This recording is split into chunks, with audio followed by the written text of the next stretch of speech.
আসসালামু আলাইকুম, নমস্কার বন্ধুরা। আজকে আমি আপনাদেরকে ৩ মিনিটের ভিতরে সুন্দর করে সূর্যমুখী ফুল কীভাবে আঁকানো যায় সেটা শিখাবো। সানফ্লাওয়ার যাকে বলে। প্রথমে এভাবে রাউন্ড দিয়ে নেবেন, তারপর এরকমভাবে নিচে উপরে তথা ২ সাইড চারপাশে এরকম ছোট ছোট করে আঁচ দিয়ে নেবেন।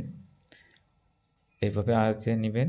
একটু সহজ কৌশলে আঁকানোর জন্য চেষ্টা করব আমি সূর্যমুখী ফুল।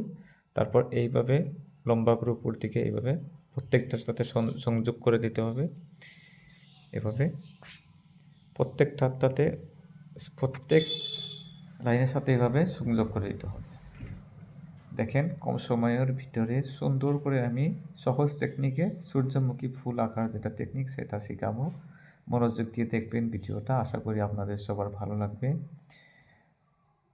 তো চলুন আমি সুন্দর করে এখন আপনাদেরকে ড্রয়িংটা শেখাবো। তো দেখেন এইভাবে মাঝের ফাঁকগুলোতে ছোট ছোট করে এইভাবে একটা করে করে দেবেন। এইভাবে করে নেন। তারপর নিচে একটা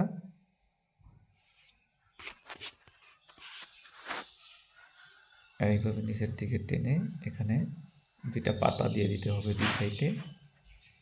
তারপর মিডিলের অংশটাতে এইভাবে গাঢ় কফি কালার করবেন এখানে। তারপর হলুদ কালারটা ব্যবহার করতে হবে, এভাবে হলদিয়া এভাবে ব্যবহার করবেন সুন্দর করে। আমি এখানে ব্রাশ পেন ব্যবহার করছি। তো আপনারা চাইলে ব্রাশ পেন ব্যবহার করতে পারেন। যদি ব্রাশ পেন না থাকে অন্য কোনো কালার ব্যবহার করতে পারেন, পিস্টেল কালারও ব্যবহার করতে পারেন বা ওয়াটার কালারও ব্যবহার করতে পারেন। সো আমি এখানে ব্রাশ পেন ব্যবহার করছি কালারের জন্য। ব্রাশ পেন ব্যবহার করে কালার করা আমার কাছে অনেক একটু সুবিধা লাগে, কম সময়ের ভিতরে আঁকা সম্ভব হয়ে যায়, কালার করাটা সহজ হয়। তো আমি ব্রাশ পেন ব্যবহার করছি। তো আপনারা চাইলে ব্রাশ পেন নাহলে অন্য কোনো রং এখানে ব্যবহার করতে পারেন।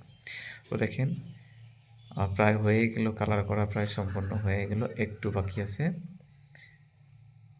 একটু বাকি। এখানে এখন পাতার ইটা বাকি ছিল, আমি পাতা পাশে 2টা পাতা দিয়ে নিব সুন্দর করে এইভাবে সহজ করে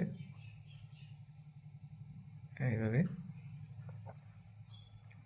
এখন আমি পাতাতে এখানে আমি সবুজ কালার করে দিব, যেটাকে বলে হেউজিয়া কালার, সবুজ কালার করে দেব। এভাবে সহজ করে কালার করে দিতে হবে,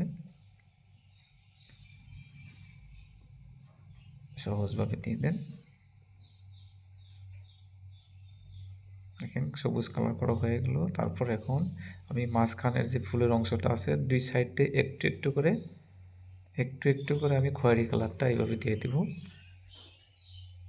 একটু করে দিয়ে তারপর মাঝখান দিয়ে একটু করে টেনে দিব আমি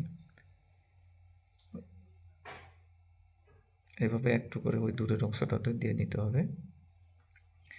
তারপর মাঝখানে ছোট ছোট করে একটা করে আঁচ দিয়ে দিবেন, এইভাবে আঁচ দিয়ে দিবেন।